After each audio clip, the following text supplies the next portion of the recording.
What's up, guys? I know it's been 2 months since I've posted a video on here. I'm not going to get into it. I'll just know that I have some stuff coming. I went on a 2-week trip to India, so at least have a travel vlog coming out of that. But anyways, today I went out to Nike outlet. I made the 40-minute trek directly from school to the Nike outlet, and I did not realize that the entire store would be 20% off, so I was pleasantly surprised. After I started scanning a few things and I saw a couple things I liked, I went to the back wall. I was just like walking around and it said 20% off entire purchase, and I thought that meant 20% off the back wall, but I asked one of the employees and he said it was actually 20% off basically everything in the store, so that was a pleasant surprise. I did grab one pair off the back wall for eBay. I grabbed these Metcons. These are all women's shoes. These are a size 6 and $50 before the discount, so $43, $44, so not too bad. Those go for like $100 on eBay, so that should be pretty easy sale. I don't even really mind if they sit for a while because the margin is solid. And then I got two different other types of shoes. Air Zoom Pegasus, which looks like this. Got these in a gray colorway. I have 10 pairs of those in 3 different sizes, and then I also have 3 pairs of the 2018 free runs. This is the first time I've actually sourced Nike outlets specifically for Amazon FBA. I have sent Nikes to FBA before just because I had to buy 10 pairs online from a website to get ungated, and then I sent in a couple pairs from Nike outlet that I bought to sell on eBay. And if you watch my how to sell shoes on eBay tutorial that I made more than a year ago, I sent those shoes to FBA eventually. So one of them I bought for like $37, sold for $116 after 4 months, so it did take a long time, but the margin was great. These should sell way faster. The rank on those shoes was above 200,000, maybe even 500,000, but these are 3,000 rank. I think if I read it correctly, there is some confusion with clothing and sub listings, parent listings, with the rank getting mixed up, but I was using Scoutify for the first time. I've had Scoutify too, just because I pay for Inventory Lab, but I never used it just because I liked using the seller app. Set up Scoutify 2, linked my Keepa to easily pull that up, and it's actually a really nice app. I really liked it. It made researching and looking things up through Keepa way faster. So if you pay for Inventory Lab, I highly recommend you start using that. But yeah, we're going to be going through the process of packing all of these up to send to FBA. I haven't sent a big shipment of shoes ever. I just recently did a shipment of Nike slides that I bought online, but I don't think I'll be making that much money on those because it kind of messed up with what I bought. So recently I've never had splits for my Amazon shipments. All the items, no matter what quantity, all go to my local fulfillment center that's 2 hours away, but clothing and oversized items always go to different warehouses, which I've known. Forgot that clothing goes to different warehouses. I bought 10 units of 2 different slides, so 20 total, and they got split up and I didn't want to send 2 separate shipments, so I paid for inventory placement, which probably cost 40 cents per, so $8. And then shipping the shoes cost $25. So overall I spent $35 on shipping, and I was only gonna make $5 per pair, which could come out to $100 profit minus the 30, which is $70. Not great for selling each pair for $35, $40 though. These I'm hoping to do a little better, so I have expecting to make almost $200 from these 13 pairs, maybe some more. I'm estimating at $15 per pair after shipping. And then, so I bought 4 large boxes. I'm not going to use all of those for this, but I just wanted some extras just because they were in stock. And I bought a bag of rubber bands because one thing I know about these is you have to rubber band them closed before you send them to FBA. So we're going to open up Inventory Lab and get these listed.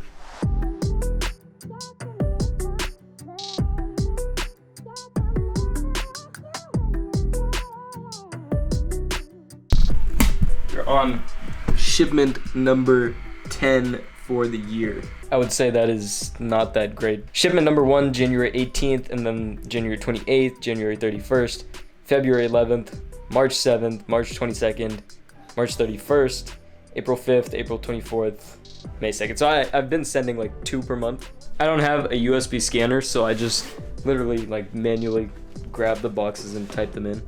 I didn't even manually look up any shoes. I would only go by the shoes that had barcodes, which isn't the best system, but I knew there was enough stuff in the store that I would not be able to buy everything I found.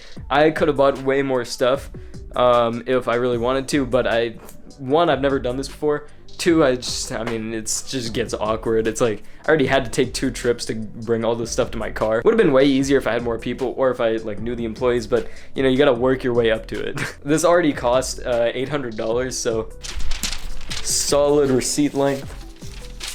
and I need to figure out how much each pair costs, because in Inventory Lab, this is the interface, so it'll ask how many you bought, the cost, the date, and where you bought them from, and then if you scroll down, expiration date. But then in here, I always like to put the date, how much I paid, and the quantity, so that when I'm looking at my sales in the Amazon seller app, I'll know like just how much or when I bought stuff, how long it's been sitting in inventory, and stuff like that. 94, but you can see one seller, and I have the Keepa plugin, so that's why it's showing me, but 1, 3 pairs, 1 pair, 3 pairs, 1 pair, and it starts going up. So I will probably price a little higher, because I mean it's probably gonna take like 5 or 6, at least like 6 days for these to actually like be in stock and ready to ship. You can see these will take like 2 weeks to actually like get to me if I order them, because they're not fully in stock yet, probably in fulfillment center transfer, and these are priced at 96. So I'll definitely price higher than $94,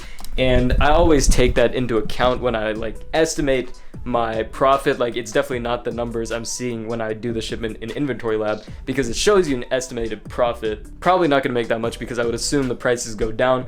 Always better to just price higher when you're sending stuff in, so that you have like room to adjust once it gets there, instead of it just selling out instantly. All right, so we got 4 different SKUs, 13 pairs, average rank 6,000 almost, and these are the revenue numbers. So 1,300 in sales value, estimated profit 400, which comes out to almost exactly 30% profit margins, which is really like what I'm aiming for. Do I think these will actually sell for that much? No, because I probably priced $5 higher per pair, so I mean maybe take off 50. Maybe if I make 300 on this, that's great, because I left at 12, 40-minute drive to the outlets. I was there till like 3, but by the time it was like 3, I was home basically. So overall total 4 hours for $300 is more than $70 per hour. But also got to factor in prep costs, so I've been prepping this for like 20 minutes. And now I've got all my labels printed. You can see they're on top of the boxes. We're going to put the labels on, and I'm just going to make sure. One thing you have to do with these is, if you are selling them for above this suggested retail, you should probably take the suggested retail off. Since I'm not, I'm gonna leave those. I think for these I might take them off though, the free runs, but the Pegasuses, I'm going to leave them. It just doesn't really matter, so I'm not gonna waste my time. I have a bag of rubber bands I bought at Walmart with my large boxes. Hopefully these are big enough. I bought the biggest ones they had. This was like $3, so that will also go into my costs. I'm just gonna check each box thoroughly and then put them back and put a label and rubber bands on. These are actually pretty big. These were the right ones. Almost bought the small ones, and that probably would not have been good. That's a little better. So open them, take them out, and then like, I thought this was dirt, but they're actually just supposed to look like that. If it'll focus. It's actually just supposed to look like that, so it looks dirty, but it's actually not. Also, when I was at the store, I only bought the ones that had this stuff like still in there, because they looked like they weren't worn. That helped kind of deduce that. So this is good. This is the one size 7 pair I have, and throw 2 rubber bands on it.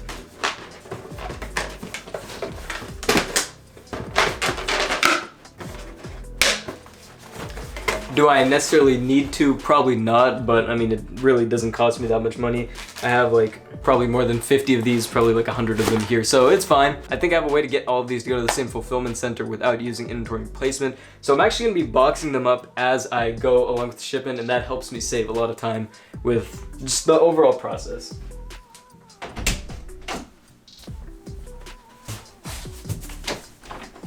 These boxes are less than $2 each at Walmart, and I get my tape from Uline. Obviously, I checked in store to not buy ones with like really damaged boxes. All the boxes are in like pretty solid condition. I think I could easily fit 10 pairs, maybe even 13 in this box, so I might only need 1 box.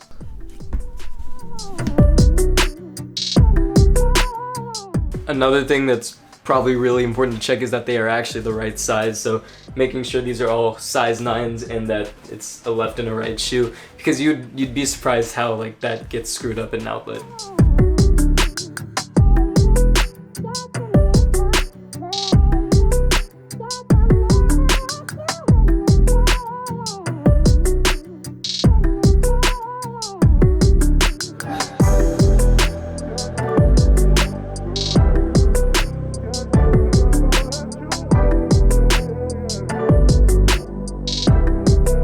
Somehow I bought literally the perfect amount of shoes. As you can see, 13 pairs fit very extremely snugly.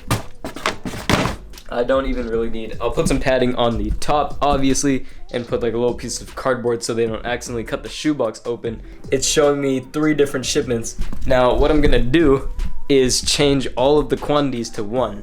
And the reason I'm gonna do that is because if I change all of them to 1, they'll probably all go to the same place, hopefully. And then what I can do is I can change them after, because you can change the quantity by 5 or 6 units if I remember correctly. And I have the most I have of 1 pair is 6, which I did very specifically so I could do this, and hopefully it works. So I'm going to press decline shipments and go back. I've never tried doing this with shoes, so I'm not sure if it will work, but it usually would work for normal items when I would do it in the past, and I actually used that in my FBA tutorial, but okay, it almost worked. It's giving me 2 shipments. I could do 2 shipments. I have 13 pairs, so if I pay for inventory placement, that will probably cost $4. I guess that's worth it, especially if it routes all of them to SCK4. So I'm gonna decline shipments and go back again, and then I'm gonna go into Seller Central and turn on inventory placement service. We're learning together. You can see that it says inventory placement service.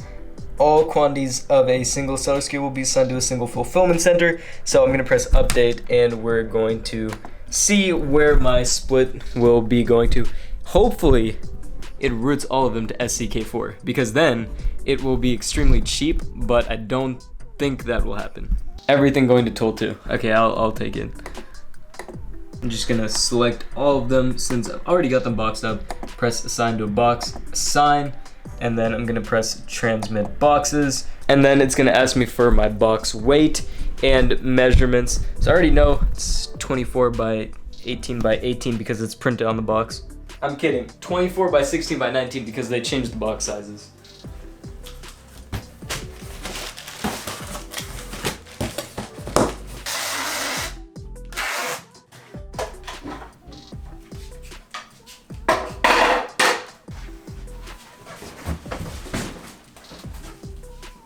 Weighs 21 pounds. So once that's in there, you can just press submit, and it will close it out, send the information to Seller Central, and you'll get a little green notification on here once it's like fully in there, and then you finish paying for the label and printing it from there, but you don't have to put in the quantities or the weight or the box size again. There is our green message that means it is okay to go over to Seller Central. So it's actually a second shipment for the week. On Tuesday or Wednesday, I sent out 100 items exactly. Total shipping cost is only $16 for 13 pairs. So about $1 per pair plus 40 cents, I believe, for inventory placement service. So about less than $2 per pair, which really is pretty negligible on $20 profit per pair. So not bad. Minus $6 for the rubber bands and the boxes at the most, and we should be okay. I feel like I can safely make 300 on this, assuming there's no returns, but maybe I will do a breakdown video once all of these sell. But let's get the label printed.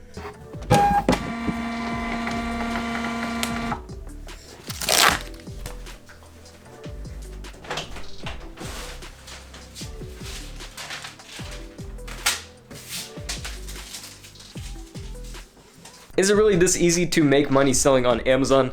Not really. I would say it's only this easy because I've been doing it for almost 7 years now. It gets way easier with time, and you can't sell Nike right out of the gate, but if you go through the brand ungating process, which I had to do last year to get approved for Nike, I didn't get automatically ungated. You can do it. It is possible. There's YouTube videos, I think, that might show you how to do it. A friend actually told me how to do it, so that's why I'm not sharing exactly how I did it. He got it from a Discord server or Fiverr or something like that. So it's definitely possible. It's actually pretty easy to do. The only thing is you have to put in some money and buy 10 pairs to get an invoice from a website. So when I did it, I bought 10 pairs of blazers, which are $100 each. I don't know why I bought blazers specifically, but I did end up selling all of them, almost all of them, on Amazon, and made like $5 per pair. Not great, but at least I didn't lose money in the ungating process, and now it's opened up this whole world of reselling sneakers on Amazon, which is vastly different, I'd say, from selling them on eBay or StockX or GOAT. Like, Amazon is a whole different breed, and we're gonna find out together how fast these sell, because I've never really sold a lot of shoes on Amazon. I'll probably do an update video once they're all sold. One last thing I wanted to add, I actually did pick up one other pair of shoes that I didn't talk about. Women's Air Max 2017, and I got these for my mom because Mother's Day is in 3 days. She's still in India. She's actually not coming back for like 20 more days. So I'll just give them to her when she gets back, but I'm splitting it with my brother, so it comes out to like 70 each. But yeah, take care of the people who help you out. That's gonna wrap it up for this video. If you guys enjoyed this, make sure you check out my full step-by-step tutorial on how to sell on Amazon and my other retail arbitrage videos. That's basically how I run my business, and those are more accurate of what I sell on a day-to-day basis. This is pretty rare for me. I'm like kind of just getting into this niche. If you guys enjoyed this video, make sure you like and subscribe. Helps keep the channel growing. I really appreciate it. I will see you guys soon.